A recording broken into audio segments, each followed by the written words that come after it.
Good morning, everyone. My name is Bonolo Makgale, and I am the Program Manager of the Democracy and Civic Engagement Unit at the Center for Human Rights at the University of Pretoria. Thank you so much for joining us this morning. For those of you who don't know about the center, we are an internationally recognized university-based institution combining academic excellence and effective activism to advance human rights, particularly in Africa.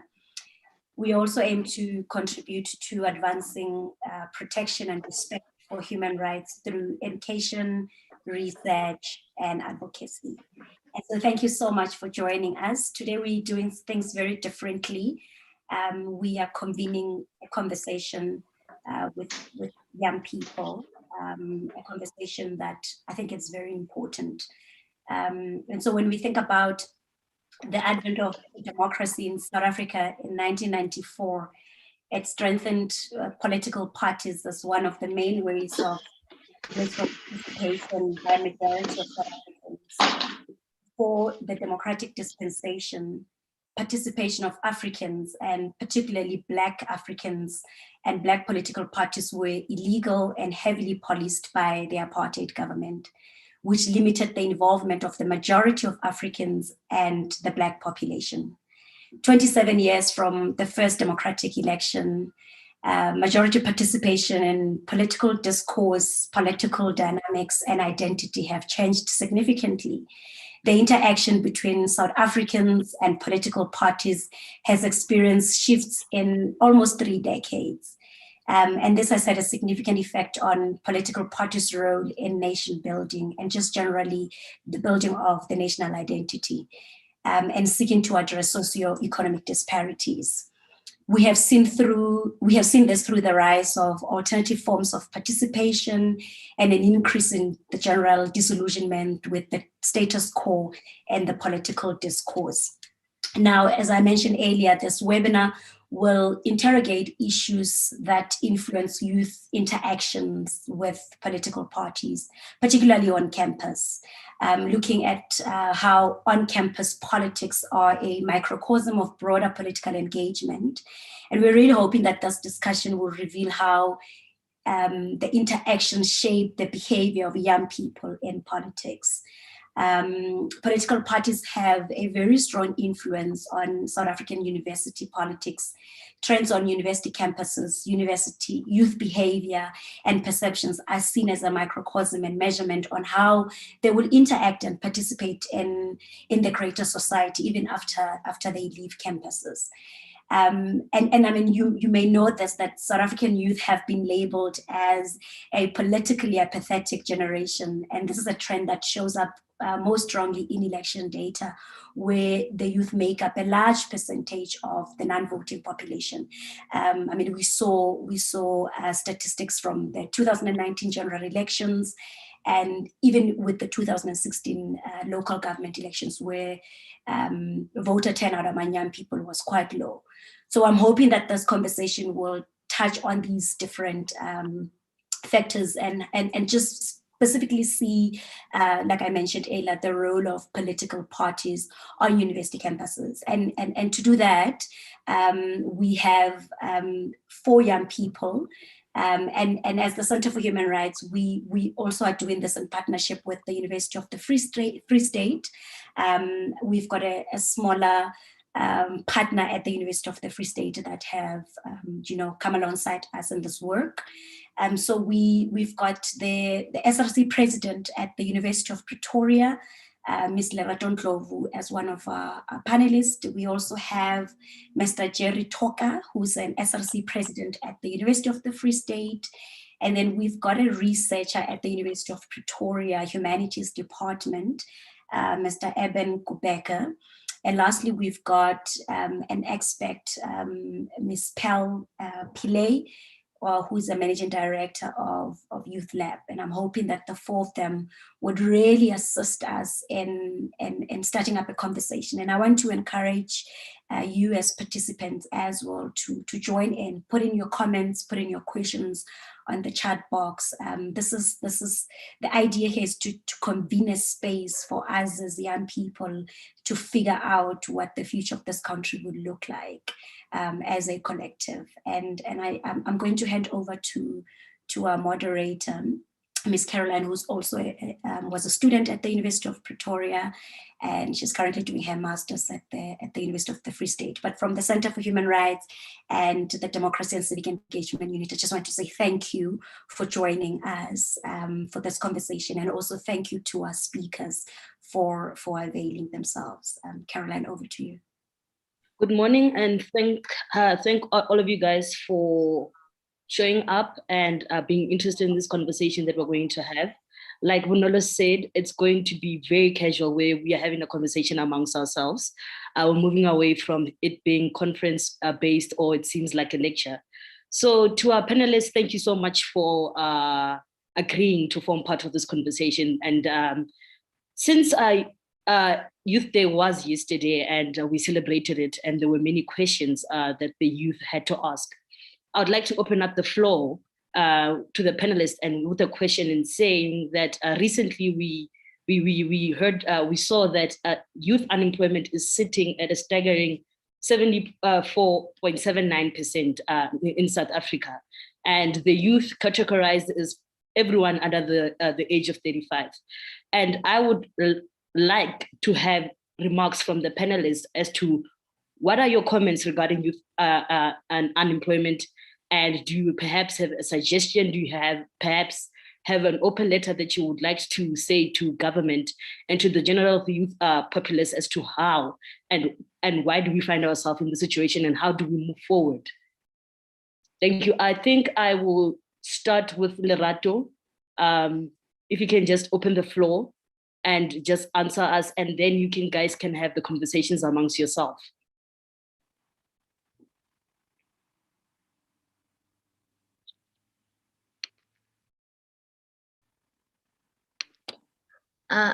Good morning, everyone. I hope that I'm audible and I'm visible. I hope that we're all doing well. Thank you very much. And I like the way you say casual discussion, that we must be discussing these things, because we find ourselves as young people now in this trend of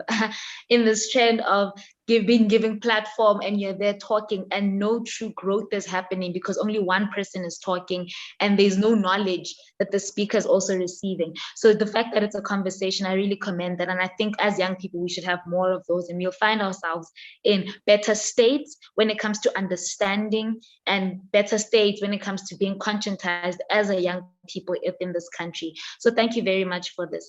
So now in regards to youth unemployment, and funny that you bring this up, because just last week we had another discussion on this matter, in which I was moderating the discussion on why we find ourselves in the situation, which is one. Then number two, what could be the possible avenues that can be explored by government and even the private sector in assisting in that. So now addressing it, it's quite difficult, because the reason why we find ourselves in this position is also a nuanced one. And also now, speaking of solutions, you'll have to unpack all of that. And I'm just looking at time, and we'll not be able to cover all of it. And also my speakers, we have a specialist here, so they'll be able to give more precise information. But just from my side, it will just be the lack of participation, full participation of the private sector in assisting with this crisis that we find ourselves in. I'll start first with the government and these job entries, having to have experience before that. And this now makes it even more difficult for young people to get jobs now, employment. That's one. And number two, there is not enough, what's the word I'm looking for? There's not enough policy or pressure that the government puts on the private sector to employ more young people. So if maybe you could have incentives for employment of young people fresh from universities, fresh from tertiary institutions that will ensure that more and more students are given employment and opportunity. And ultimately also, speaking of insourcing, outsourcing skills outside of the country, that also plays a huge impact on our employment rate where we find ourselves as young people. So with these 3 points, which I just briefly ran over because I was not given that to prepare for, is also 3 points. It was mainly to government, to the private sector, and also speaking of this outsourcing that we find ourselves doing in the country needs to come to an end, as we do have those skills within our country. So if we strengthen these 3 points and work on them, it will take us a couple of steps closer to tackling this high unemployment rate in which we find ourselves in. Thank you. Thank you for that, Lerato. Owen, if you could please also just give us your thoughts on the matter. Yes. Okay, first of all, good morning to everyone, and thank you for inviting me as one of the panelists for today's discussion. So I think on the issue of unemployment, youth unemployment, to be more specific, it's obviously a very terrible thing to be experiencing as a country, and also to witness, as we are the youth ourselves, we are seeing our peers struggle the way that they are in terms of finding employment. And it's not even a thing to say that it's easy to find employment ourselves, even for us. It's something that is a challenge for everyone. It's a societal thing that we find ourselves having to deal with. But I think for me, the nuance when it comes to this is, in as much as we know and we see as a country that we are in a crisis, I think it's also just important to every now and then tease out, the meaning of these statistics that we see, being released, on whatever time frame or whatever, or quarterly or annually, that type of thing. When you speak about youth unemployment, which youth are you talking about, first of all? Because I think that's also just like quite important. If you are going to look at employment only sort of like in the formal sector, where you're going to be thinking about jobs in NGOs, jobs in government, jobs in in corporate, and all of that, and then you look at how a lot of the young people of this country are not in those organizations or in those institutions, then it becomes more alarming a crisis to say that so many young people are unemployed. But another issue that we sometimes, I don't know if I can say that we ignore it or it's not something that we are aware of, is sort of like the hierarchization of employment. To say that if you are talking about, for an instance, the what do they call it, but it's this idea of an alternative economy, in informal economy. If you think about taxi drivers, you think about Uber drivers, you think about Bolt drivers, you think about the people that own supermarkets and employ, certain people and all of that, then the figures would then would then go a bit lower. It might not be that drastic a difference. It might not be that just drastic a change. But when you think about youth unemployment and you take those things into consideration, the informal economic sector, then those figures would be reduced to a certain extent. So I think in us having these conversations about unemployment, youth unemployment, etc., we also just need to every now and then consider those factors, and maybe then we will be able to move forward on a more clearer and more accurate fashion. Thank you very much. From what I've gathered, Owen, from your submission, is that we must also take cognizant of the class element when we speak about youth unemployment. I'll bring in a tweet that I read when I quote, "In South Africa, you be chasing 3 degrees, but still be unemployed. It's just vibes." And I also read a report that said that the youth that is employed currently, only 6% of them are graduates. So you bring in a very important element in your submission. And I'd also like to hear what Jerry would like to say about this, or unemployment in general, youth unemployment.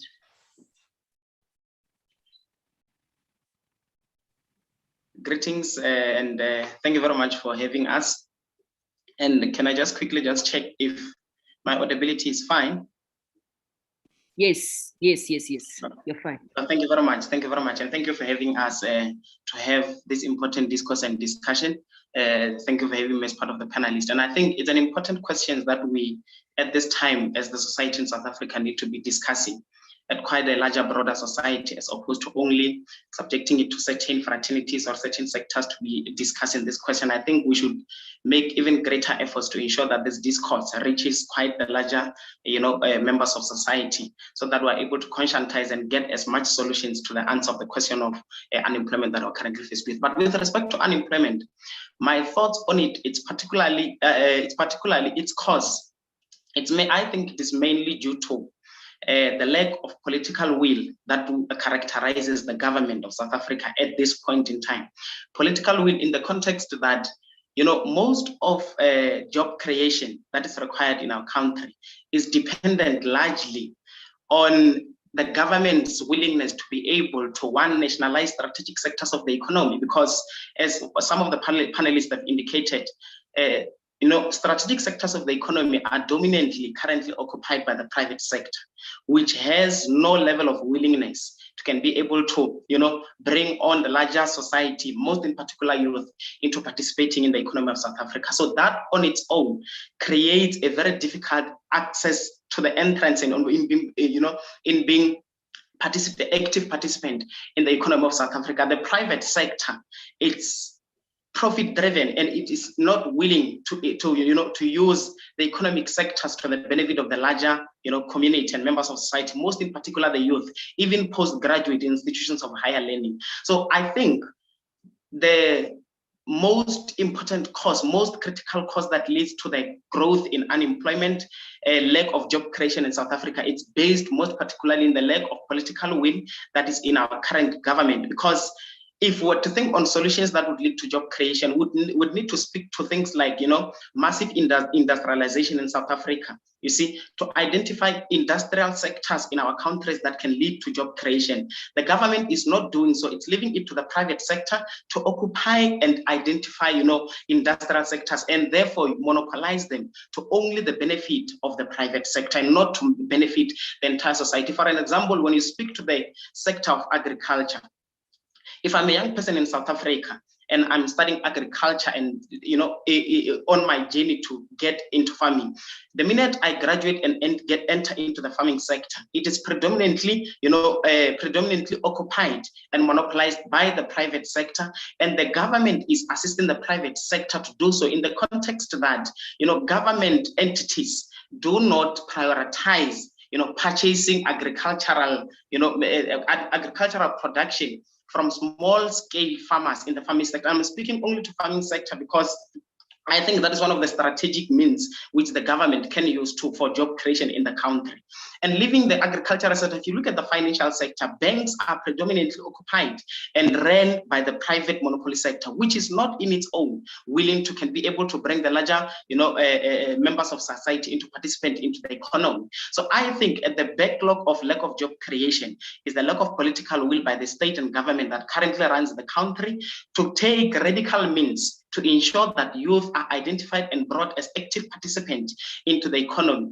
If you are a graduate in South Africa, for you to be employed in the sector, one, largely you have to be dependent on the private sector. There are no initiatives that the government takes. And if they do take them, the implementation aspect of it, it's not prioritized at a larger context and at a larger scale. So when you graduate as a young person in South Africa, when you go for job hunting and you seek employment, your primary point of contact is the private sector, which has a lot of prerequisites before you can be admitted into the working class. So that on its own makes it a bit and quite challenging for South African youth to can find employment, and it contributes largely to the current overwhelming percentage of youth unemployment in South Africa. But I think primarily and fundamentally, at the backlog of lack of job creation and unemployment, it's the question of political will by the state and government that currently runs the country to take radical initiatives to ensure that there's some level of job creation and employment in respect to radical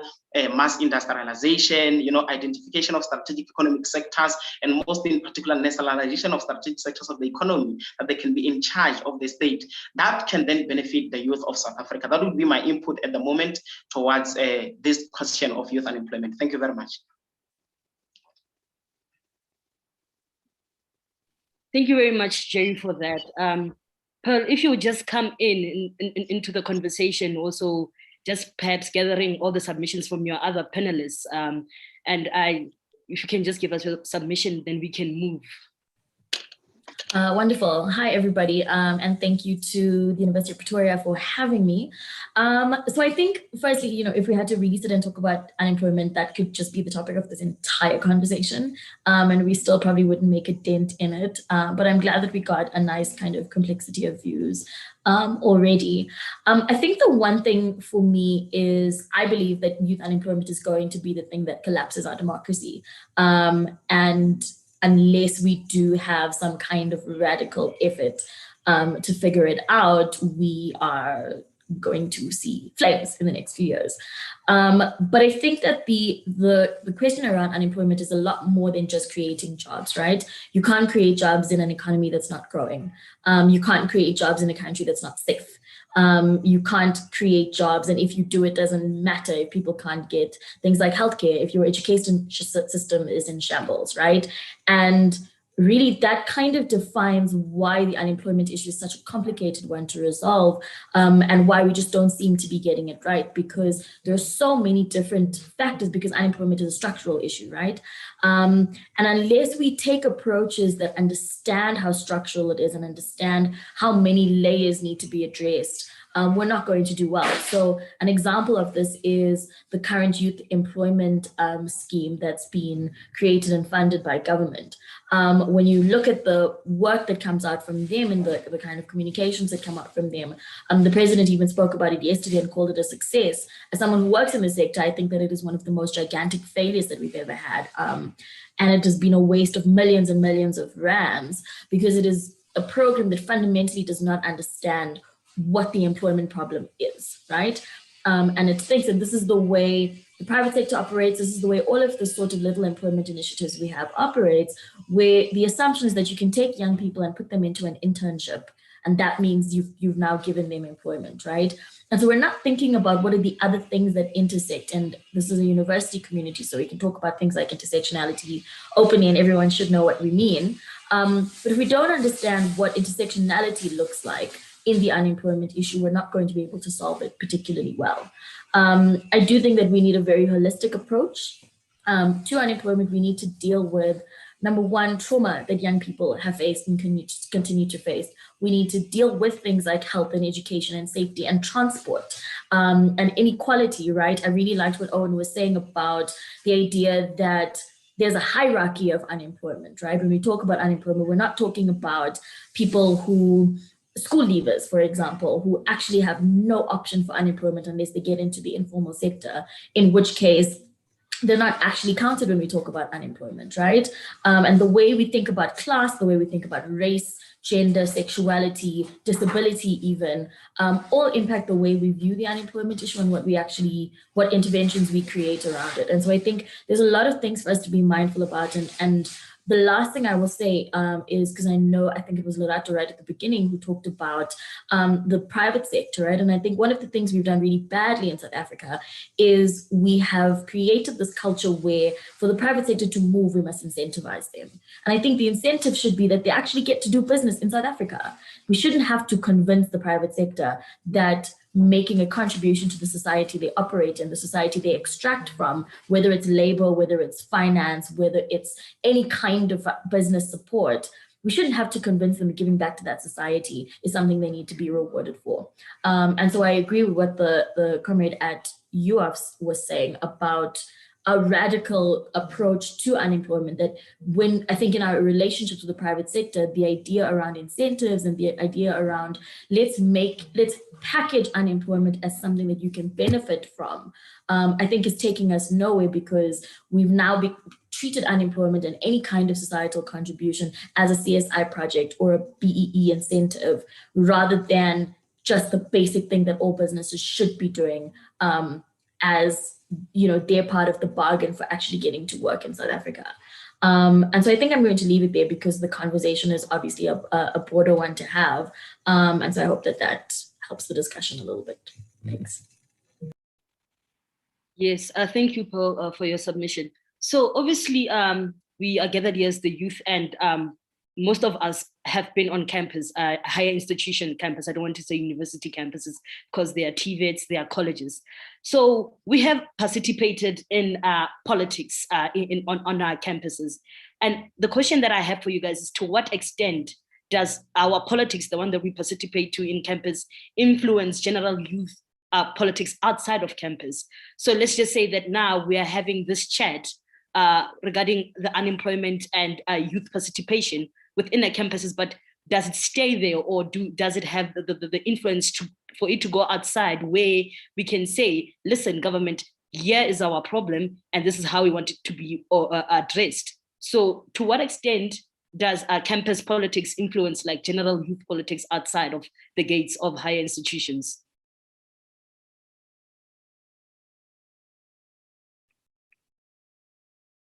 Any of you guys can go for it.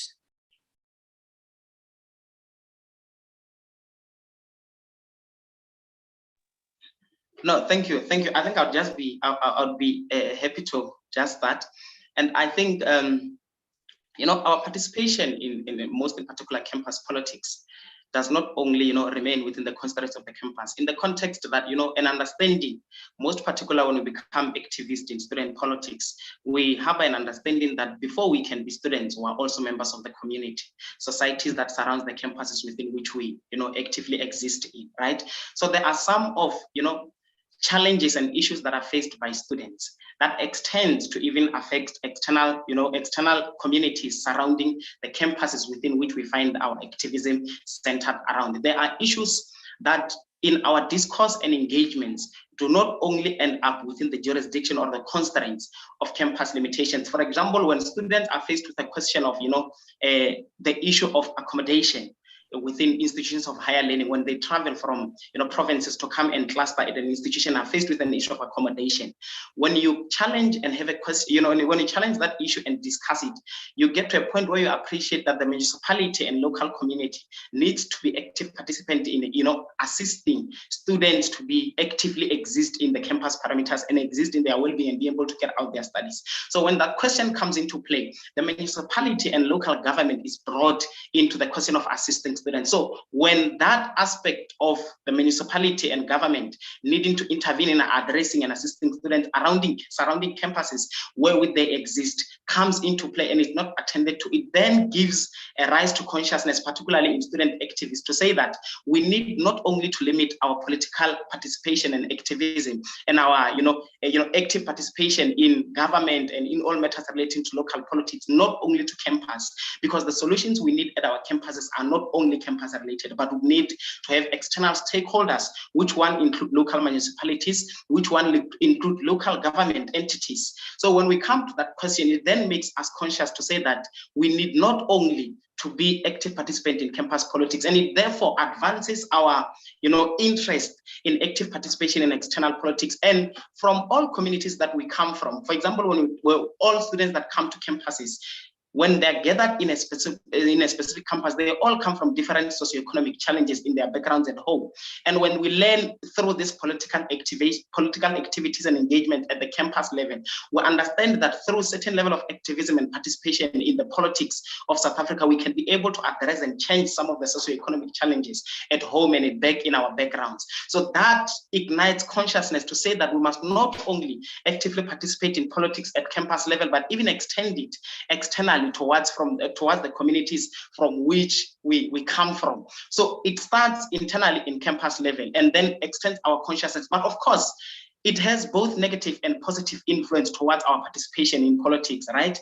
Positive participation in the context that when we see that campus politics do assist us to address some of the socioeconomic challenges that were currently faced in our existence in campuses, we take that and make ourselves active participants in our communities back where we come from, or even in the surrounding immediate municipalities that we are in. But if our active participation on our campuses does not address or help us address the challenges that we're faced with, it then brings onto us the inability to even be able to participate externally in local politics, local government elections, and all the other community-related issues. But I think my input to this question would be to say that it has quite a huge impact in our participation externally in external politics outside of the campus. Thank you.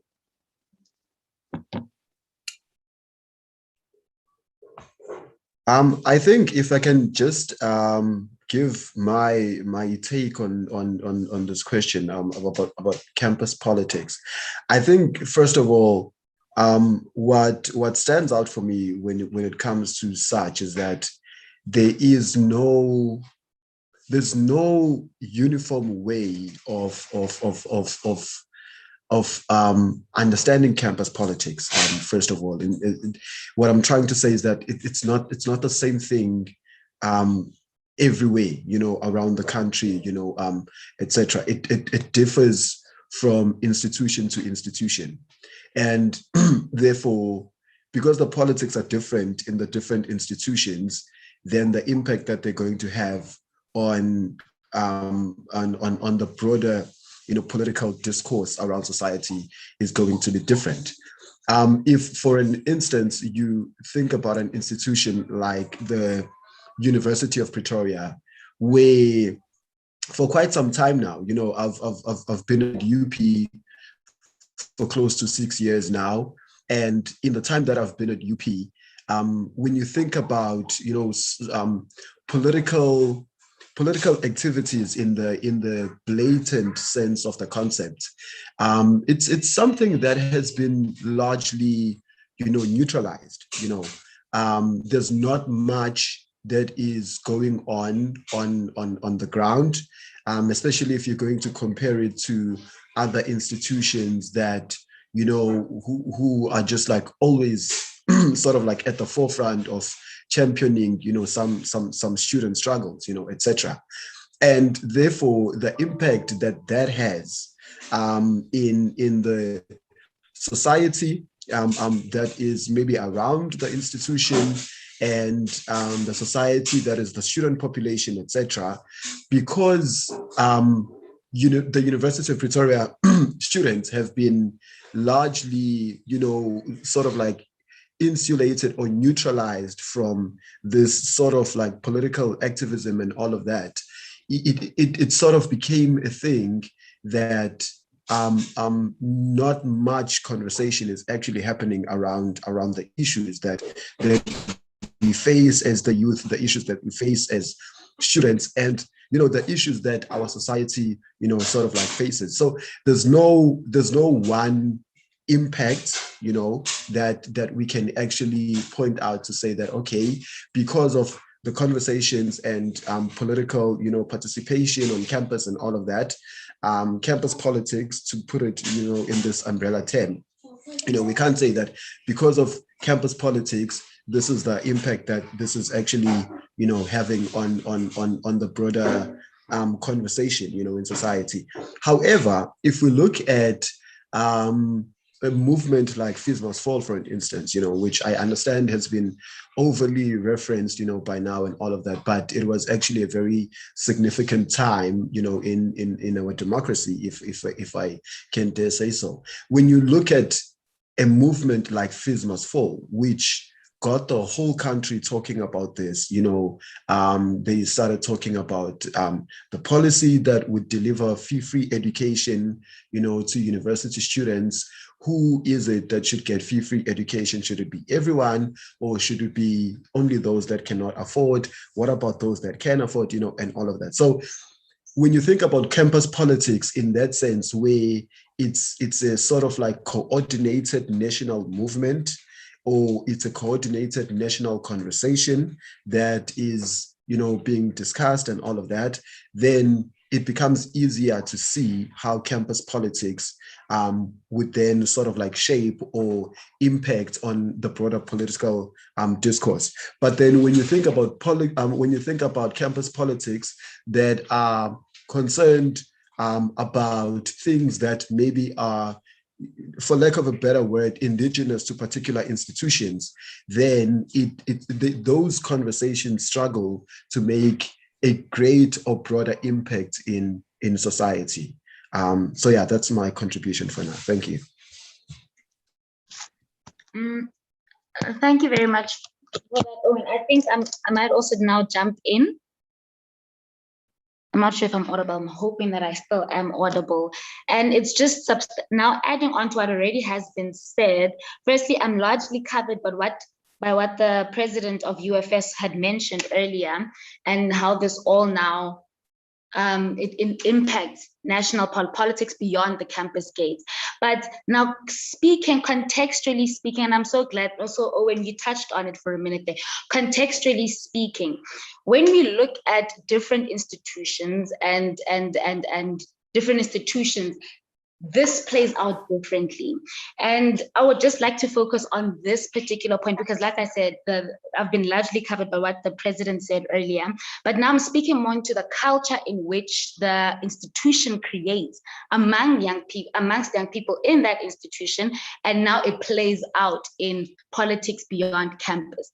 So for example, contextually speaking, here at the University of Pretoria, we struggle with, I'm speaking of the student body at large, we really do struggle with participation in politics amongst the young people in this institution. And I think that particular barriers have been put into place, and you used the word neutralized.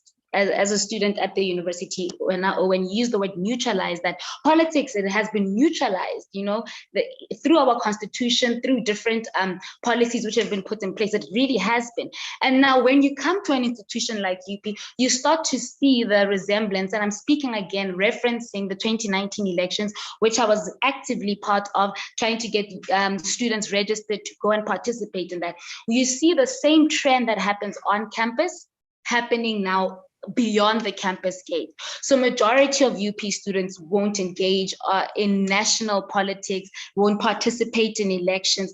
Our voter turnout here in Hatfield was very low, extremely low. And you see that the culture which is created within our institution now triples into now our national politics. And I think we should, as young people, as young leaders, we should be at the forefront of, firstly, in different institutions. Now, speaking particularly to such institutions like historically white institutions, which aim to neutralize politics within our campuses. We need to be at the forefront of conscientizing the student body and fighting against this neutralization, because like we've already established, it has a great and mighty impact on politics outside campus. That is why you now live with the stats. You find yourself with stats with 60% of the youth not participating in national elections. That is a shocking number, and it's something of a great concern. And I think my point here is now speaking to culture. The culture which is created within our institutions needs to be addressed, so that we don't find ourselves in a situation where politics in campus is neutralized, then therefore beyond the campus gate, the same trend is following. Thank you.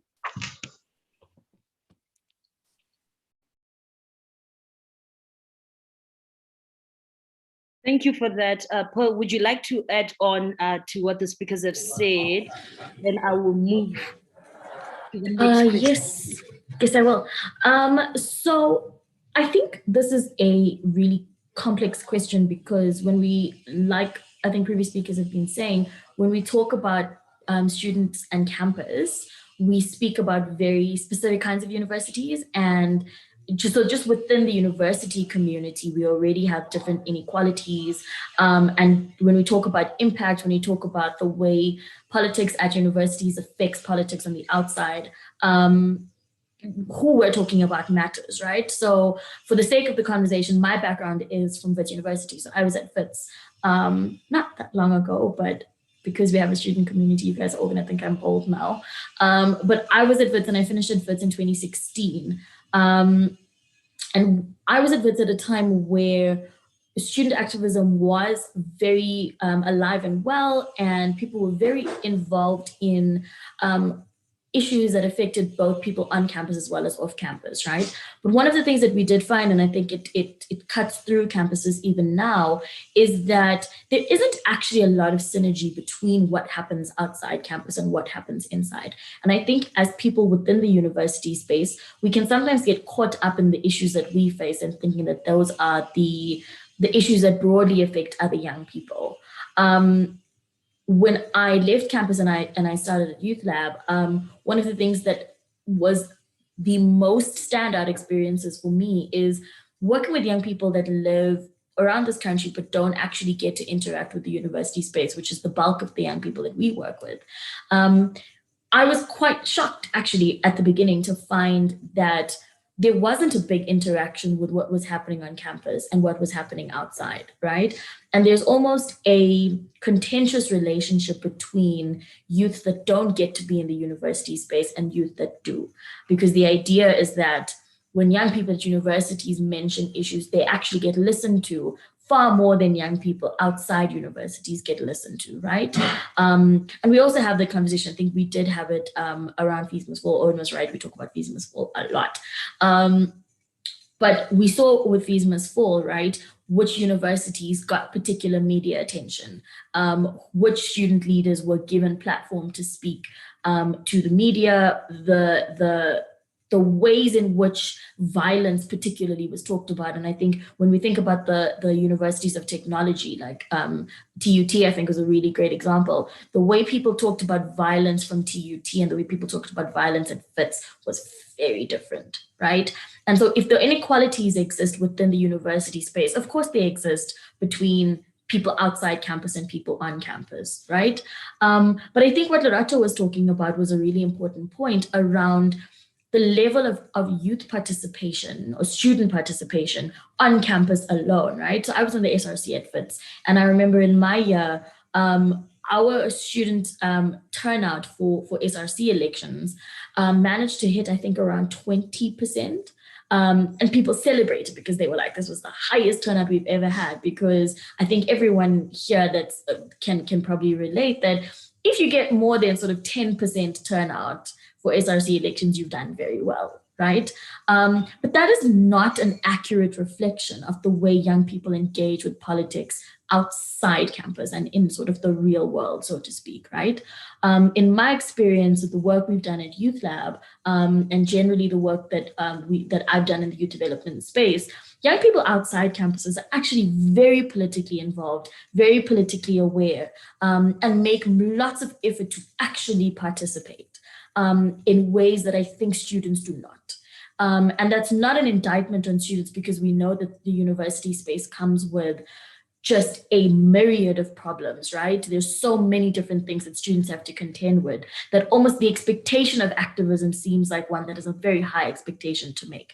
And I think that we must be mindful of that, right? That universities are incredibly violent spaces, and particularly for young Black people who have to enter that space. And you think about universities like UP, the University of Stellenbosch, Rhodes, you know, the kind of white universities, right? There's that added layer of also racism that people have to face. And so the expectation of activism when you have students sleeping in libraries, I think can sometimes be unfair. And we do place a large burden on students that I think we probably need to interrogate a little bit more.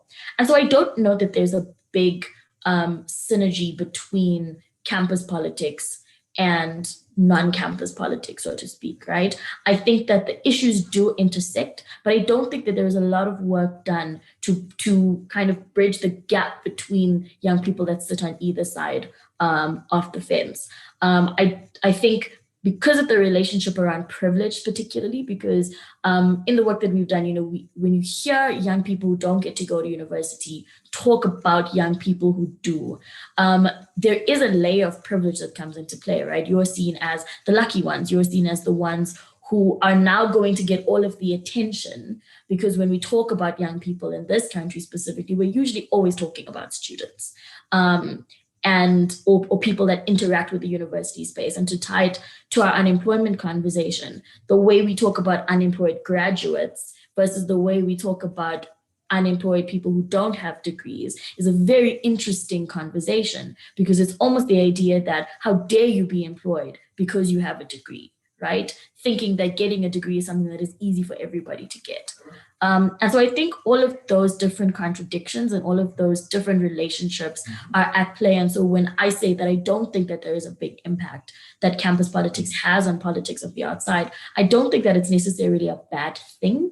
But I think it is indicative of the time that we live in the space that we occupy, but also the idea around divide and conquer, right? That inequality divides us in so many different ways, that when we talk about youth and we talk about youth issues, we already have all of these divisions that have been created as a result of things like capitalism, patriarchy, white supremacy, that make it difficult for young people to just talk to each other and for our struggles to intersect. And I think I'm going to leave it there because I don't want to take up too much time.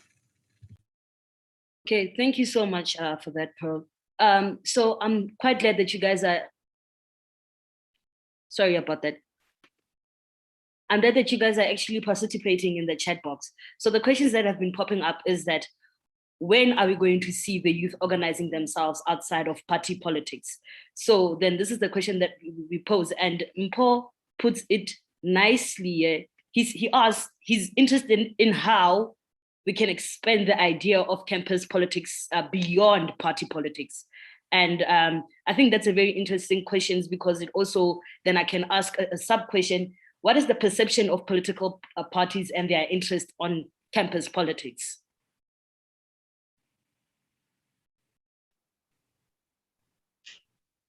May I jump in here?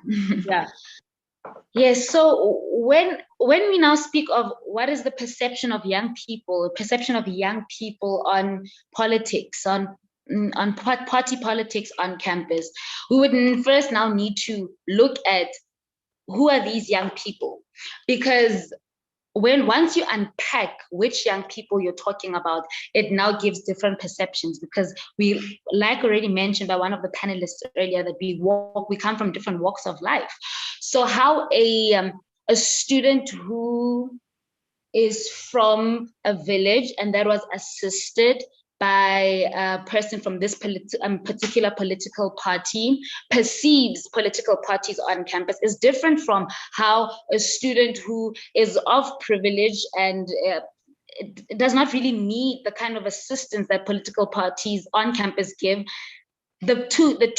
The way they perceive these people's presence on campus are totally different. And I think that's what you first need to learn. And again, it goes back to when we speak of campuses, we need to understand that campuses don't look the same. So campuses are different, as we've already established in this talk. So there's this side, and I'm going to speak particularly now in our context here, people should be different from other campuses, is majority of our student bodies' perception on political parties on campus is not all the times a positive one. It's not always a positive one, because what's her name? I forgot her name. She's one of my favorite writers. Nega, that's her surname. She argues that there has been, which is, we've all seen it actually, we've all seen, we all bear witness to it, how activists, mainly comrades of different political parties, have been seen to look like irrational, villainized people in our societies, in our campuses, and how we've been taught to stay away from that, or even see them as irrational to the point where we're not even hearing what is being communicated from them. And that is what we see here on our campus when you bring it this side, where there is a villainization of political parties in our campuses. And I also blame the institution in itself, because the institution creates that perception, assists in creating that perception. When you now stop political parties from booking a venue on campus, simple things like that, they really speak a lot. They create perceptions. So political parties can't book a lecture hall for a program. That's problematic. So simple things like that, they also run through students, where we are protesting and being vocal about how certain injustices on our campuses, and how we are met by security, and how we are met as disruptive, how we are met and perceived in that way. It really does create that perception. But for the child and for the young person who is the one suffering, who is the one who's going through all of that, political parties on our campuses actually are a safe place. We find them to be a safe place. We find them to be a home. We find them to be the voice for the voiceless. So again, when we now answer this question of how they perceive, we need to understand those two perceptions that we find ourselves in, those two kinds of students that we find on our campuses. And that will now assist in answering the question of what is the perception of political parties. And again, it goes back now to the level of participation. So the level of participation at a UP campus is very different from a level of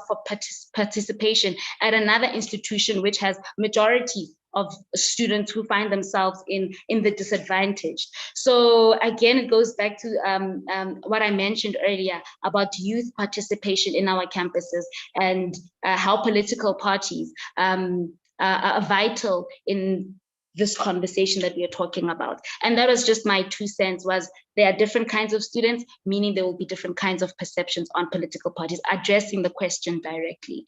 Thank you.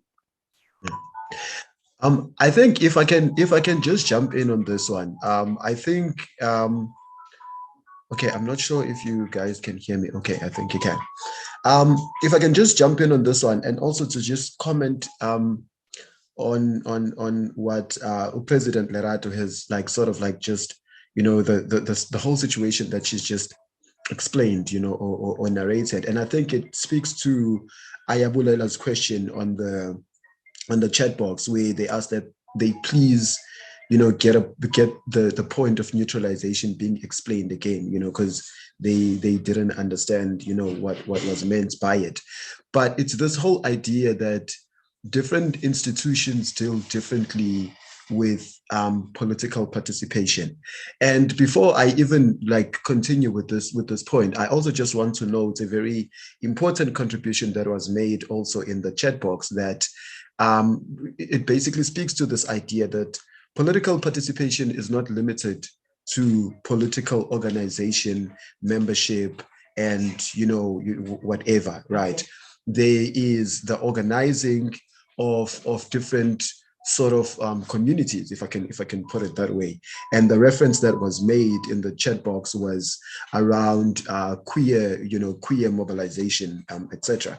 So we have a lot of these mobilizations that speak to this idea of political participation. And the moment that we ignore that these are things that are actually happening, that these mobilizations are actually happening, it becomes very, first of all, I think it becomes very dangerous, because again, it creates a hierarchy of which mobilization are we going to take seriously, which mobilization are we going to talk about, and in the event where political organizations do not have a space, are we now saying that there's no political, participation that is happening at all, even though other movements are actually, finding room to express themselves and to mobilize, etc. So it speaks to that thing, most definitely, that we should shy away from creating a hierarchy of political activity, political mobilization, etc., just because political organizations are not given room to breathe in institutions of higher learning. But in answering the question on what is the perception of young people and political parties, look, I genuinely think that in South Africa, we now find ourselves in a situation where we feel like we don't have a choice. I've heard a lot of people who, when people speak about voting out the current governing party, someone will come and ask the question that, okay, so if we vote them out, who are we, going to vote in? Who are we going to go with? Because a lot of them feel like maybe the EFF is not an alternative. A lot of them feel like the Democratic Alliance is not an alternative, etc. So we find ourselves in a situation where, as young people, as far as political parties or political organizations are concerned, we feel like there's not one of them that represents our interests in an adequate manner. You're going to find a situation where maybe you relate with some, or you agree with some policies that are advanced by the economic freedom fighters, but you don't agree with all of them. Or you agree with some policies that are advanced by the Democratic Alliance, but not all of them. And so, so forth, with the African National Congress as well, Inkatha Freedom Party, anything, you find that you agree with some of the policies that they're advancing, but not the whole thing completely. So then it becomes a situation where we feel like we don't have an alternative, and I think that's the perception, that we have found ourselves in a situation where we have been active long enough. We have done our research and whatever, this is, obviously not everyone, some of us, we have done our research and all of that. And we've come to the conclusion that actually none of these organizations best represent our interests. And in the event where we do not have an alternative that we feel like we can go with, we find ourselves in a situation that is very frustrating, where we are just in limbo and we are just waiting for the next horrible thing to happen. So I think that's my contribution on this matter. Thank you.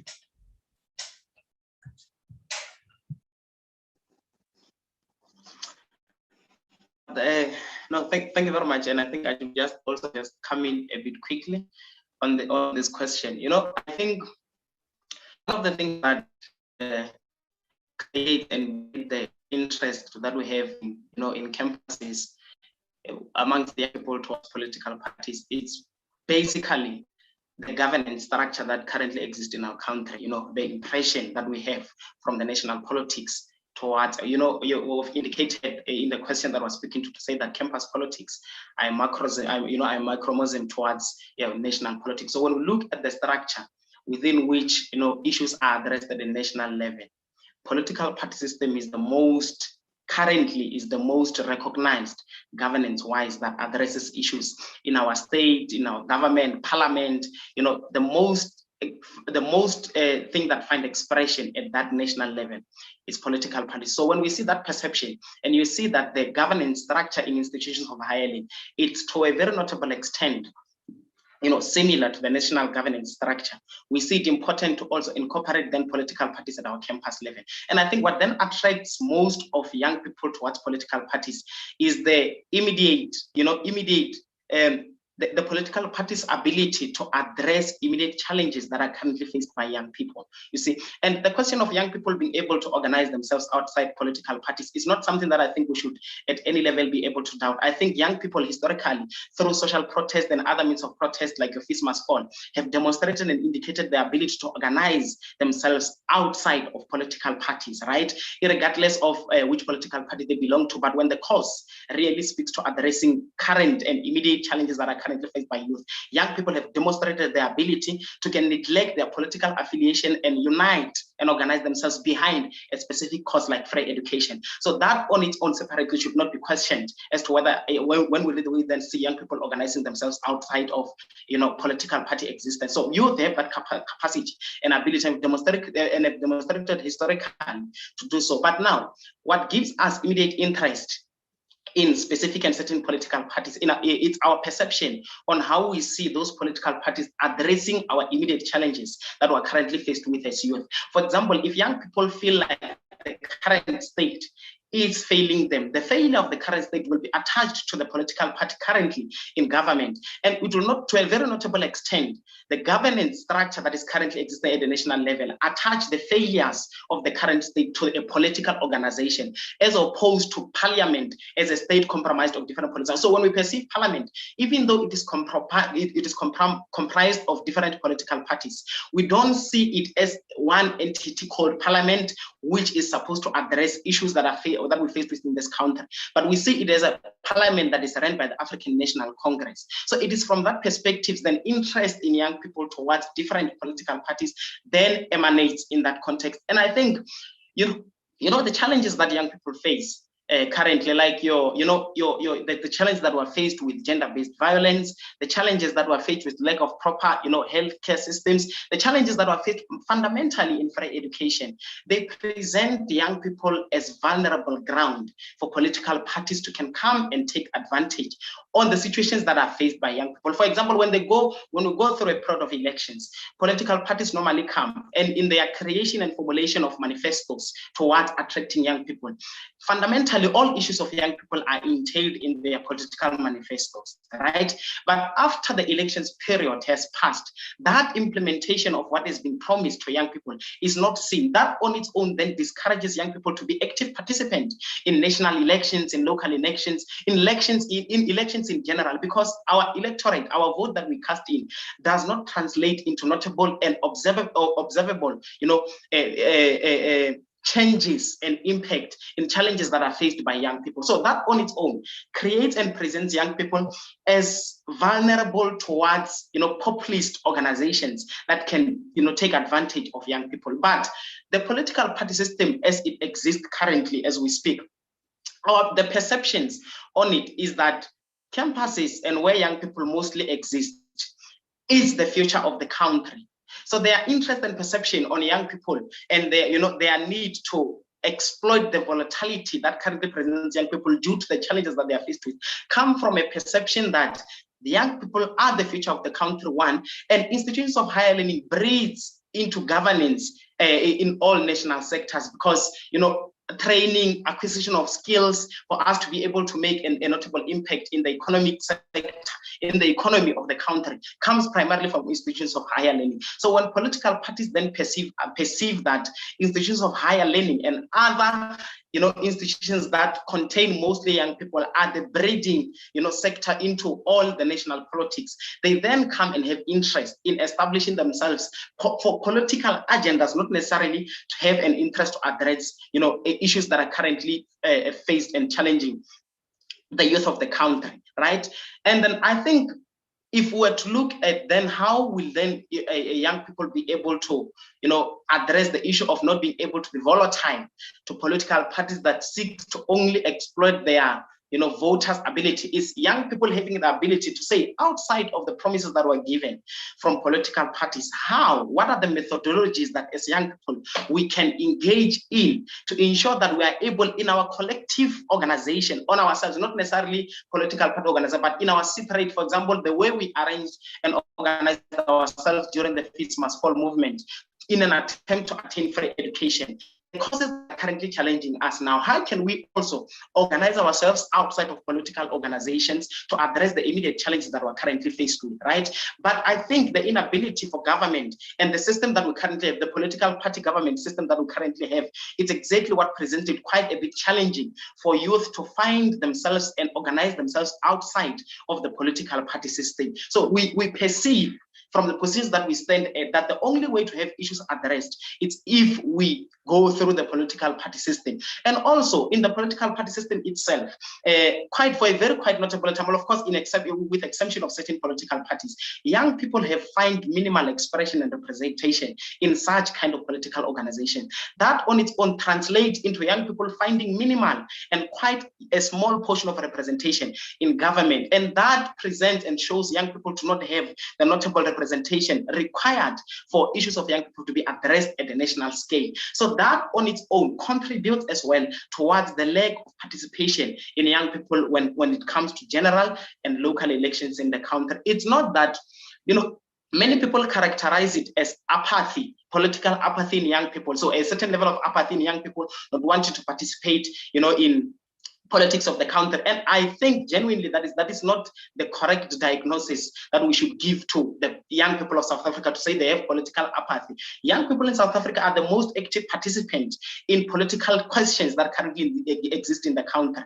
Young people are the most active participants. It's just that mostly when it comes to casting out in the current electoral system, when it comes to casting our vote, young people perceive it as a waste of exercise because it does not immediately translate into addressing the challenges that we're currently faced as young people. So we're trying to exhaust and explore other alternatives apart from the electoral system that we currently have to address the issues that we have. So I think what we need to speak to is mostly representation of young people in all these political parties needs to be quite vital, because at the current national governance structures, only political parties find major expression in government. So for young people to even exist and find expression and representation at that national level, they need to be representation in political parties that currently exist. And I think that was one of the things that informs our interest in political parties at the institutional level and also in our communities amongst the young people. That is the issue. Thank you.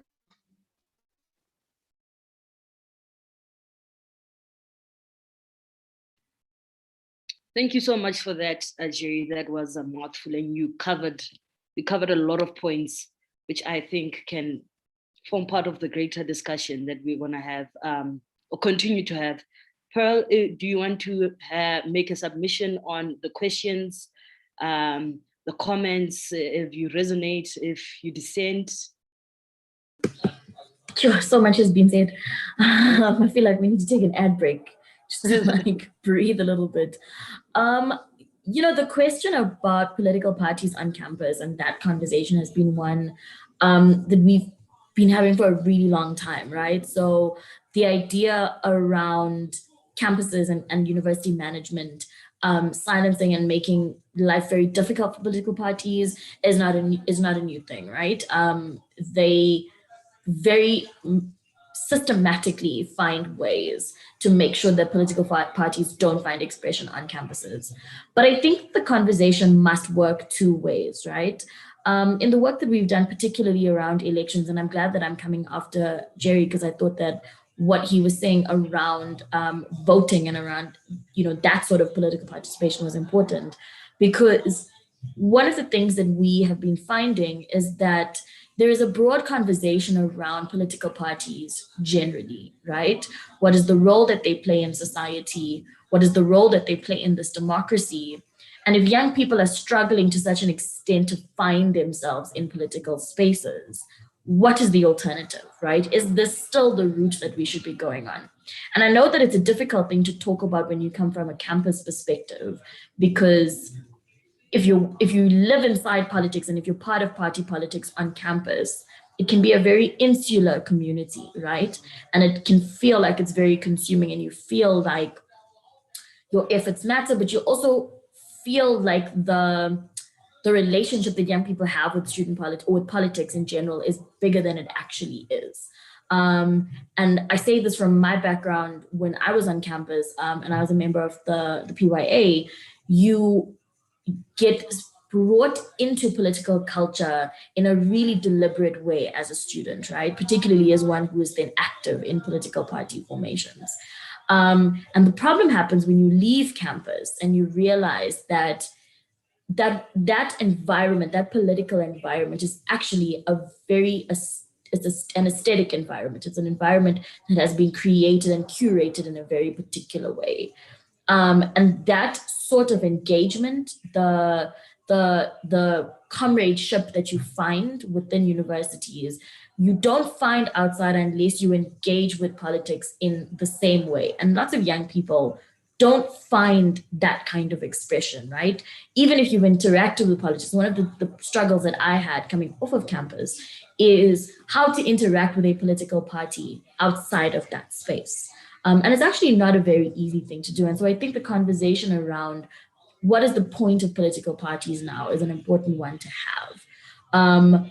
Increasingly, we're finding young people, and that's the one thing I think where campus mirrors real life, is that young people are not particularly, I don't want to say interested, but voting is not as appealing to young people right now as it might have been 20 years ago. And rightfully so, because like Jerry was saying, there isn't an immediate impact on the problems that you face. And I would argue that there isn't even a long-term impact on the problems that you face, right?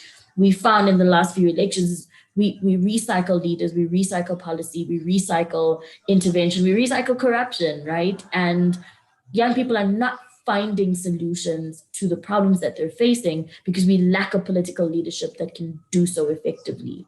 And so when that happens, you start to say, well, if the system doesn't represent me, so that's the first thing, right? Is that you look at political parties, you can't actually see yourself there as a young person. The narrative is, you know, if I'm young and I join a political party, I must join it and I must work really hard and move through the ranks and try and fix things from the inside. And I think I said this in another forum a few weeks ago, but my question is, you know, what do you think makes you so special as, you know, the one young person is going to go into a political party that has existed for decades? You're going to be the one that makes that change, right? Over and above every single person that has tried before you. And at some point, we must be able to say, actually, maybe that particular system is working exactly the way it was designed to work. And that there actually isn't a problem that you need to fix because it's doing exactly the thing that it needs to do. And when that happens as a young person, I think we have to make some very important decisions about what our level of engagement will be. Because what we're finding is that young people are not interested in democracy the way we currently have it, right? Our electoral system, so the idea around proportional representation is not one that people buy into anymore. The ideas around the way political parties are configured in South Africa is not working for us anymore. And so we have to start imagining something different. And that's not to say that political parties have no role to play, right? And that's not to say that that level of political participation isn't important, but we have to be able to imagine different, because what we tend to do is we isolate people who do not want to speak the language of political parties, right? And that's a big chunk of young people. We saw with our previous election that our voter turnout was actually the lowest it's ever been since 1994. And the bulk of that was young people. And that's telling us something very important around what political parties are doing and the ways in which young people either find themselves or don't. Because young people vote with their feet, right? If something is not working for you, and we see this a lot on campus, if you're in a lecture and the lecture is not particularly interesting, you leave, right?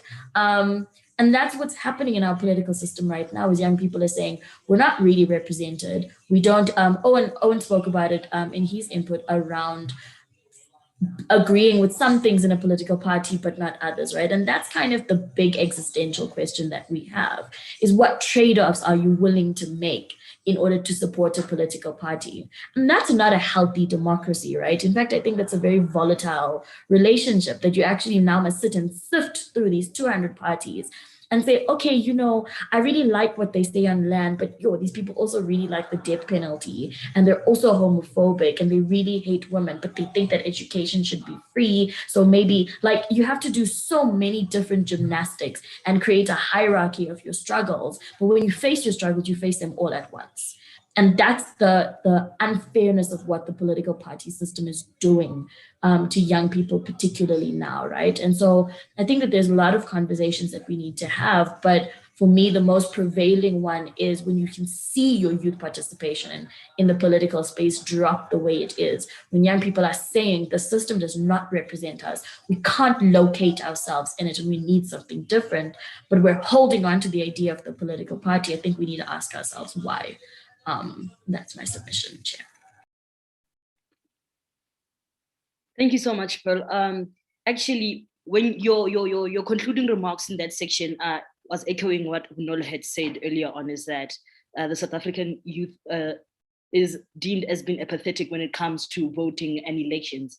And that youth is what we call them non-partisan on campus when we were busy engaging in political activities. And you mentioned that we kind of say with people who are non-partisan that they lack ideological preference, or they are ideological virgins. And Paul puts it well here that he says political parties have an interesting self-reflection to do as it relates to their role when it comes to how limited participation is. I, as a moderator, obviously, I cannot be sharing my 2 cents, but I think we are in a crisis of how bad our voter come out is with regards to the youth. And we need to appreciate that this non-partisan people who we say we do not care about are highly impacting that low bar voting. And I think it is also a threat to democracy. So I would like remarks from the panel and also the audience, if you can, at the chat box, if you can just put in your 2 cents as to where to from here, how do we change that? Because I believe that this democracy was hard-earned, and Pearl put it perfectly, saying that young people are saying this is not working, but then we are out. We are a sad generation with nice pictures after all, but something needs to be done. It's quite shocking, and I believe it's at a code red status where government, our leaders themselves, cannot just be apathetic to also use a lower vote rollout. Yes. Any of the panelists can take it on, and I'm also interested to see what you guys have to say at the chat box.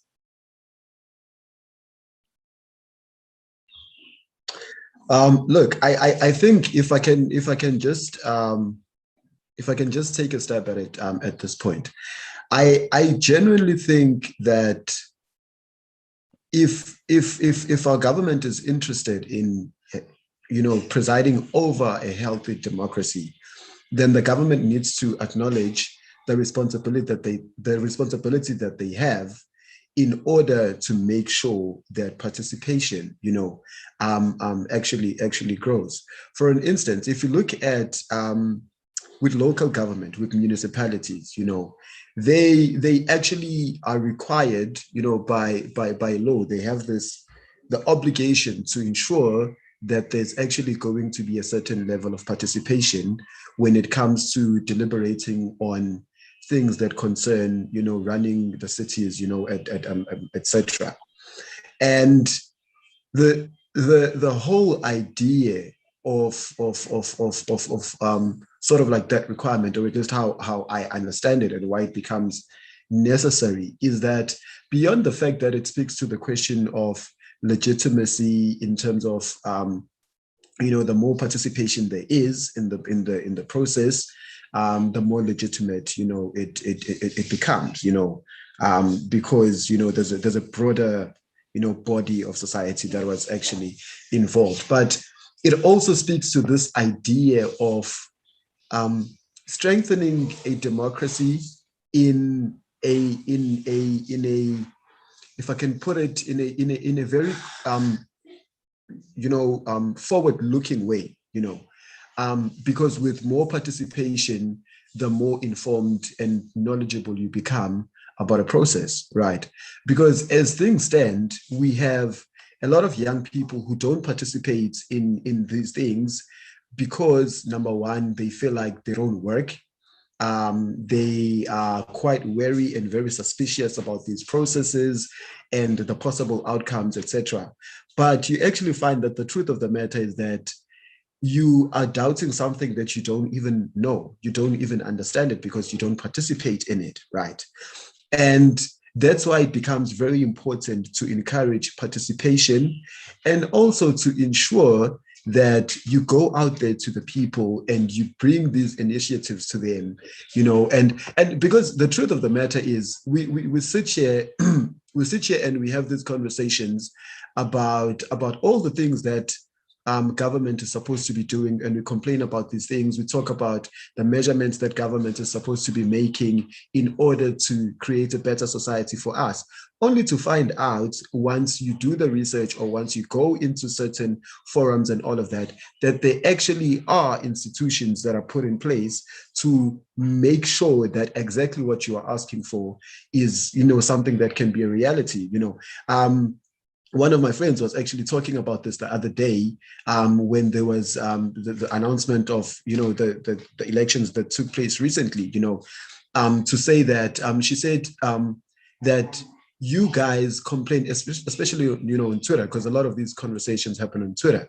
So Zianda was saying that you guys complain about these things, and then it's almost as if like you think that, first of all, your voice is the only voice that is worth considering, but more than that, what are you guys actually doing to, you know, try and find out about these processes and all of that, such that when the outcomes are announced, you guys want to shame the whole process and all of that, when it was you who actually didn't go out there and do sort of like your duty as a citizen, etc. And now you want to shame the people that actually know what they were doing, that actually engaged with the candidates, you know, and all of that.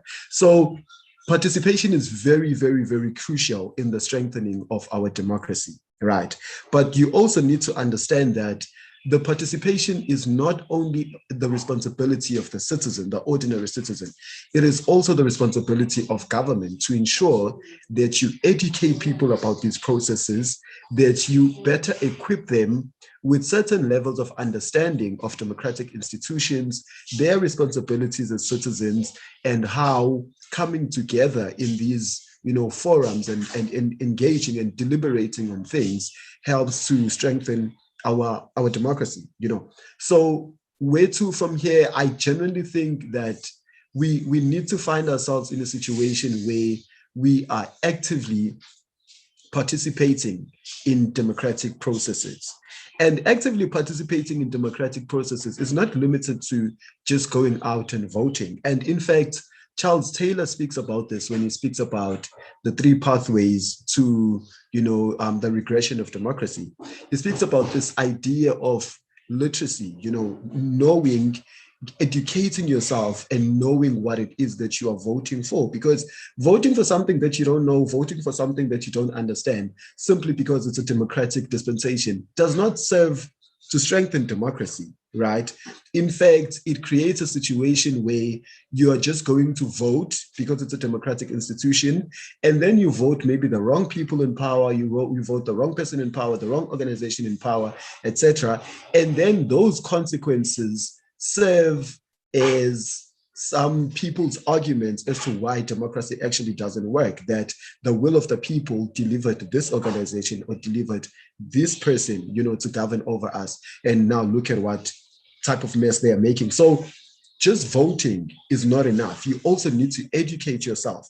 But the government also has an obligation, if they want to strengthen democratic institutions, democratic culture, you know, democratic rule and all of that, to create platforms or forums and initiatives that are actually going to better educate the people on what power they have. You know, you can make the argument that the government doesn't want you to realize your power or whatever, but for purposes of strengthening the democracy, people need to know what power they have.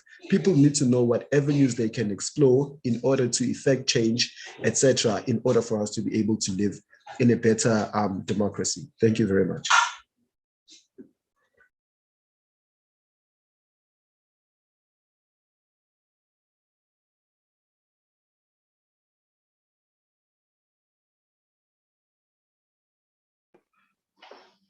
No, thank you very much. And I think I'm covered most broadly by the previous speaker, but I think I just need to just throw in something quickly to indicate on the current question that we're speaking on. You know, I think part of the things that we need to appreciate is that the lack of participation from young people in the electoral politics, in elections and all of that, it's something that did not start immediately. It has been building up, and it builds up when young people get to, at a certain point, appreciate that our electoral participation, like I've indicated initially, does not translate into immediately addressing the issues that are currently confronting young people of South Africa. Since, you know, we've attained this democracy, the democracy that we currently have in South Africa from post-1994, we've appreciably so only attained political freedom, and the economic freedom we necessarily need has not been recognized. So we've come, as part of the writers do indicate to us, to that appreciation, to say that the political, power that we currently have on its own, independently, without economic power, has proven to us to be meaningless at this point in time. And when we first attained this democracy in 1994 as a democratic state in South Africa, the voters or the participation in the elections was quite high as compared to the number of years building up to where we are now. So with that voters' roll participation starting from then, and then appreciating that it does not translate into notable immediate economic emancipation, it then further discouraged many young people from participating in elections as time goes by, because our vote as young people does not translate into notably addressing the issues that we're challenged with. But well, of course, we cannot then say on those bases to say that we must then become apathetic towards participating in the electorate, right? But we need to find and develop specific and certain means within which our participation in the electoral platform would then be able to translate into notable addressing of the challenges that we're currently faced with. So looking at the electoral participation and the governance structure at a broader scale, not only looking at it with political party related system, but looking at it at a broader scale to say in the governance structure, what needs to be changed within the governance structure that will assist our casting of votes in these elections to be meaningful. You see, there need to be accountability structures that young people can build to say that if we cast in our votes now to certain political organizations, even if it is not political organization, but to certain individual in the current political organization governance structure that currently exists, when we cast in our votes, what systems can be in place to say that post the electorate, what can young people use to hold those that they've entrusted with addressing their current challenges accountable in them not doing so? You see, if there can be mechanisms developed to say that after we've casted our electorate, after we've casted our votes, what will we then use to hold the government accountable of not being able to deliver and to give us the things that we need? And I think part of as indicated by the previous speaker, part of the things that amounts to the lack of participation amongst the young people in this electorate is the huge and massive need for an education among young people to say that how does the democracy that we currently have, the casting of vote, directly impact the young people? How does it do so? When I go and vote, what becomes the consequence and the outcomes of me casting that vote? I think the education in this respect in our community is not to a notable and appreciable extent.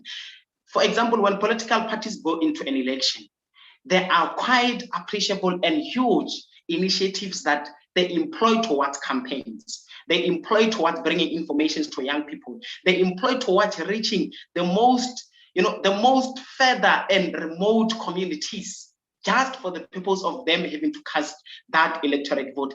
If the same level of efforts can be employed either by the government or by political organizations just for educational purposes, to bring consciousness and awareness to young people to say that as we cast our vote, this will be the consequence, this will be the outcome of us having been active participant in the voter. So I think there is a lack of intended efforts made from the government side to bring young people into an appreciation to say that us casting our vote has a direct and immediate impact on what becomes the service delivery, on what become the things that are addressed that needs to speak to the challenges that young people currently face, right? So even us as young people, part of the responsibilities that I think we hold is to also go on an educational system that will also conscientize those members of community which are young people but are not exposed to the level of information and discourses that we're currently having in platforms like this and at technologically advanced platforms like the ones that we're having. So we hold a responsibility to educate our community as to what becomes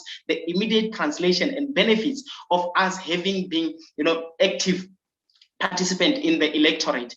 But also, people that the people that we normally classify as people that lack ideology and they are apolitical. I think it's not primarily because of the lack of ideology that is happened in them, but most of the young people have not found any governance structure, any organization or political organization that exists that speaks directly and encapsulate all the challenges that young people are currently confronted with. So the immediate result to say the immediate result that most young people that we classify as apolitical and apathetic towards political discourses and engagements, they are doing so because they've not seen principle-wise, they've not seen basic principle-wise, political organizations and other specific organizations are addressing the immediate challenges that they are currently faced with. So they see no need for them to be active participants. So I think the solution that we must have is that we must, as young people that are privy to such kind of discourses, that are privy to such kind of engagements, go on a massive educational program to conscientize most young people that don't have the privilege of having the awareness of what our voters, participation can translate into, you see, and also having to go the way, need to go there also with a solution to say that while young people feel like the current, political party that is in governance is not delivering, and also perceive to say that we do not necessarily at the moment have a notable and appreciable alternative to the current organization, we as young people outside of our political identity, what will we do in encouraging young people to come and participate in the electorate outside of political organizations? You see, if we can find, I think, our own definition and our own responsibility and appreciate the generational mission we hold as those that are privy to this kind of information, to bring it to those that are not, I think we can be able to increase the voters' participation and the youth's appreciation of the need to participate in the current democratic system that we have in South Africa. Thank you. That's my input. Thank you very much, Jerry, for those remarks. I don't know if you've seen in the chat. Good afternoon to everyone. My name is Tariro Sekramai. I'm an intern at the Democracy and Civic Engagement. I'm stepping in for Caroline. She has had technical difficulties, load shedding, so she's unable to continue with us for now. I also send apologies from Lerato and Pearl, who have had to leave the meeting for other engagements.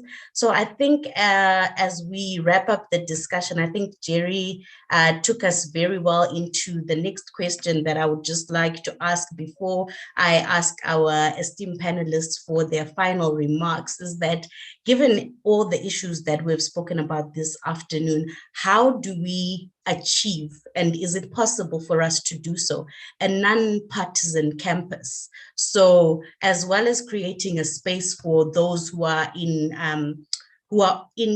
political parties to participate on campus, how do we also make the civic space on campus? And I guess this speaks to the broader civic space for young people. How do we make it conducive for those who do not identify along party lines? And in addition to that, how do we imagine the way forward as the youth in terms of our political engagement, and how this is affecting on-campus politics and broader politics? How can we work towards a collective reimagination of democracy as young people through our participation both on campus and off campus? So I know these are loaded questions. So as you tackle these questions, please may you also give us your concluding remarks, or you can tackle the questions and then do concluding remarks after we have gone through the questions. Thank you. Okay, thank you for that, Tariro. I think if I can just go first to answer your question on how do we go about creating campuses, on a sort of like non-partisan basis. Look, I think first of all, the one thing that we must always remember when we speak about partisanship is that it is based. The base of partisanship is agreeing on a common cause, if I can put it that way, right? We come together and form an organization, an alliance or whatever, simply because we agree on a common cause. This is the kind of society that we would like to realize one day. This is the type of government we would like to see, govern over our society, etc. That is how we become members of societies. We become members of organizations, rather, if I can put it that way. And this is something that I've actually always said in my days in SASCO, at UP, that because this is such a broad organization with so many different personalities, it is highly unlikely that we are all going to agree or that we are all going to see eye to eye on every issue that we have to deliberate on. But the most important thing to remember at all times is, why are we all sitting in the same room? We are all sitting in the same room because we all signed up for this organization, or we decided that we sympathize with this organization, and we therefore, want to advance its principles, And the same thing can happen, or it can be a reality in campuses as well. That even though we understand that we come from maybe different ideological backgrounds, or we wish to advance certain ideological views, values, and principles, etc., the common thing that we have is that we are members of the same society, which is this particular campus that we are on. If on this campus we have issues about accommodation, then these are issues that are a problem to us collectively. If we have issues about parking, because this whole thing of parking has been sort of like ridiculed to such an extent where it's like it's actually not an issue, but it actually is an issue for some people, right? We like to say that other people have bigger problems or more serious problems or whatever. But the point that I'm trying to make is that the basis of what connects us, what makes us one society, is that we are all members of this maybe institution of higher learning. We all go to this campus, and how do we then engage on a level that is non-partisan? I genuinely think that we do so by first realizing that what connects us is this society that we are in, and therefore anyone's problem in this society is a collective problem, and this is something that we need to deal with collectively in order for us to be able to move forward in a conducive manner. And in saying this, I would like to bring into the conversation this idea of a social, contract. And this is something that a lot of people have been speaking about lately, even Trevor Noah in the US with the whole George Floyd thing, when he came out, he spoke about this idea of the social contract. A lot of social sciences, and humanities students, know about this idea of the social contract, that in a society, there has to be certain trade-offs in order for us to be able to coexist in a productive manner. That if we are saying that we want to engage on a non-partisan level in our campuses and still be able to advance our politics, because the idea of politics, like I said earlier on, politics are not just this really, really bad way that we've actually come to understand them. And whenever we think about politics, we associate them with political parties. That's a very narrow and limited way of understanding politics. They are there at every point in time. When you speak about language policies, when you speak about queer bodies on campus, when you speak about gender-based violence, when you speak about systemic racism, and all of that, these are politics, and these are things that we are somewhat all able to come together and agree that we need to rid our society of these ills, right? And the fact that we are able to understand that these are things that affect each and every one of us, despite your ideological background, despite your political affiliation, etc., that can be the basis that we can use as a thread of unity and then move forward from that point. So yeah, I think that's going to be my submission for now. And then, yeah, thank you very much. Thank you very much. I like how you say that we need to reimagine politics as young people, and we need to go beyond the lines of seeing it just as partisan and non-partisan, but actually that our lives are political, and there needs to be a social agreement for us to deal with the issues that affect us, partisan or not. I don't know if Jerry, you would like to weigh in on the questions that I asked previously before we go to concluding remarks and we wrap up for the afternoon. Thank you very much. And I think I must appreciate that the latter speaker quite spoke intensively and appreciably, particularly with regard to the reimagination of what then constitute politics, our understanding of what politics is outside of what we can characterize as political parties and existence. And I think part of the things that we must appreciate is one of the members in the chat box has indicated the possibility of an existence of a non-partisan campus. It's mostly based on appreciation of the democratic system that we currently have, but mostly in the aspects of tolerance, you see. So one cannot do away with the political parties that currently exist on the basis that it is still the democratic right for others to be able to exist within their choice of political existence. So, but number two, if we then extend it to say that if we can collectively appreciate that outside of political party existence, even those that are non-partisan, those that don't find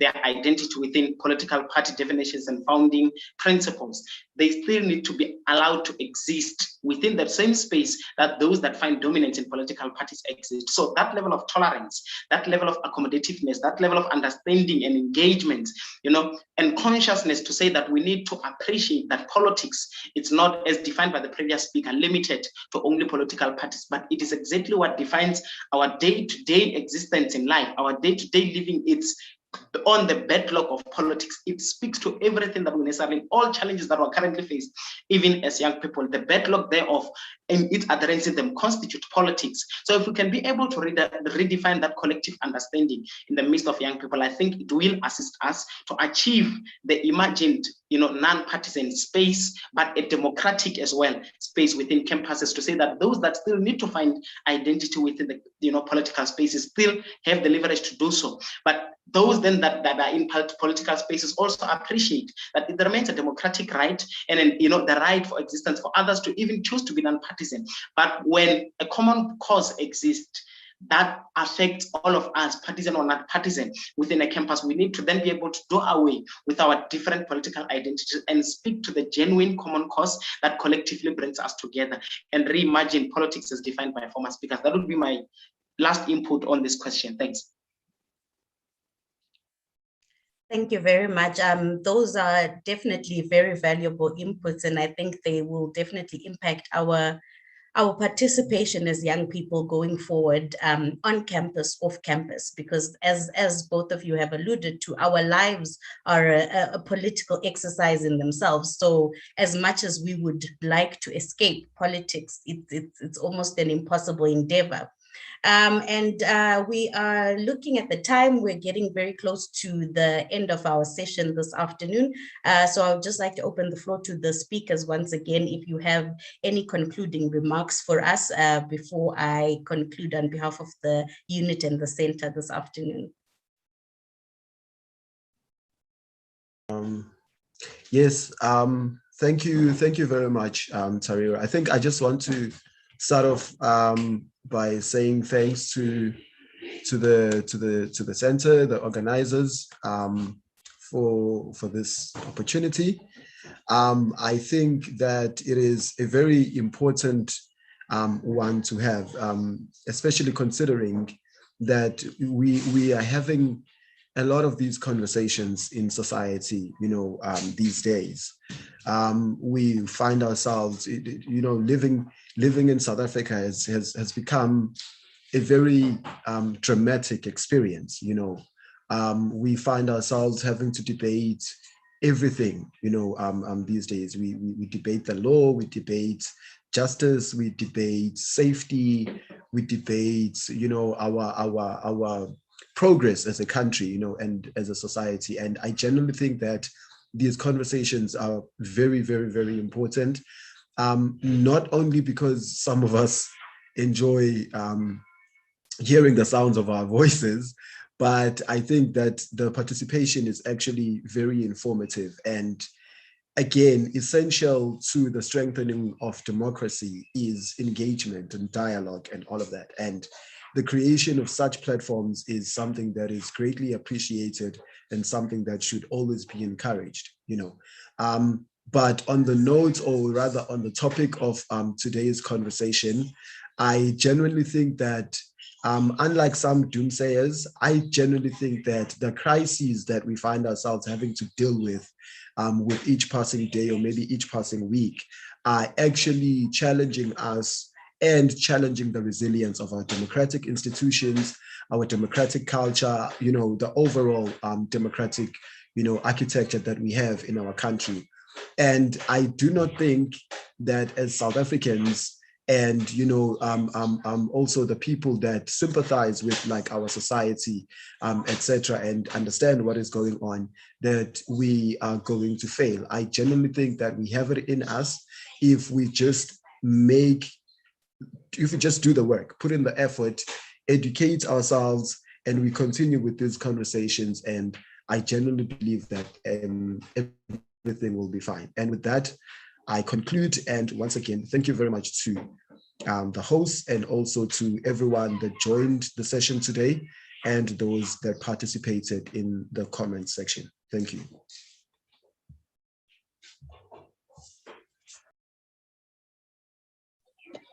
And now, thank you for inviting me. Hello.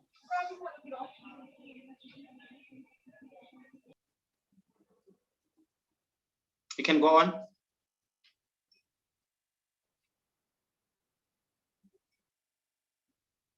The speaker is muted.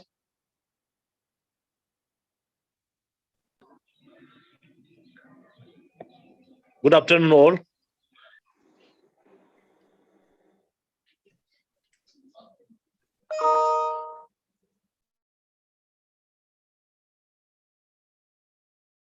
Jerry, you can go ahead with your concluding remarks.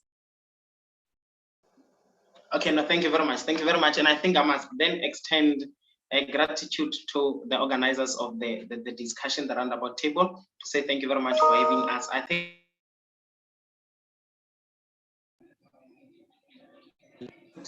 quite a lot of information and through these engagements, and also appreciating them. Then from here on lies a responsibility with us as youth activists to further, take these discussions to a broader level in community. And I think that is then the responsibility that then lies with every young person within the country, to say that we appreciate the current challenges we face with the young people. We appreciate the current democratic challenges that exist within the current, government system that we currently have as a country. And having had this appreciation, therefore, we need to be able to go on our own separately as we go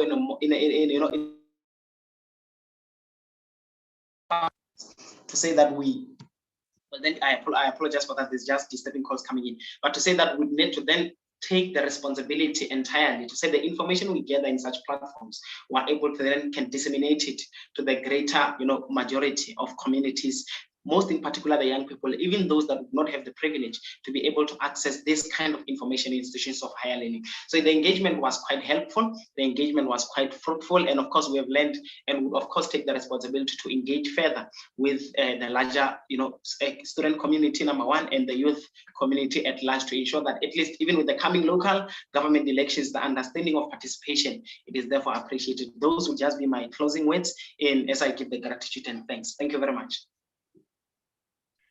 Thank you very much. And from the perspective of the Center and the Democracy and Civic Engagement Unit, we would just like to thank you firstly to our panelists and our speakers this afternoon. Thank you so much for your contributions. It has been a meaningful engagement and indeed an important engagement, as you've both alluded to in your concluding remarks, that as young people, this is what we need to continuously do.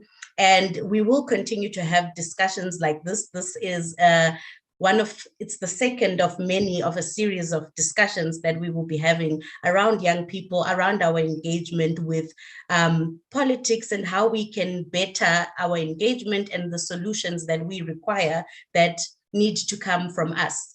I would just like to thank you again for joining us this afternoon. Thank you to everyone who connected with us. Thank you to our panelists. Thank you for engaging with us in the chat box. If you would like to get the recording, this is being live streamed on our Facebook page and on our YouTube channel. And if you would like to know more about the center and the unit, you can visit our page. You can visit our website as well, Center for Human Rights. And we will be having more discussions, and we will hopefully reach out to you soon. And if you would like to further engage with us, again, you can reach out to us on our website. You can reach out to the Democracy and Civic Engagement Unit or myself as per the invite. And that's it for today. Thank you so much for a meaningful contribution. And as young people, it's important for us to continue to reimagine our role in these type of discussions and continue to contribute meaningfully, because that is what will take us forward as the youth of South Africa and the youth on the continent generally. So thank you very much again for attending this meeting. A good afternoon to you all.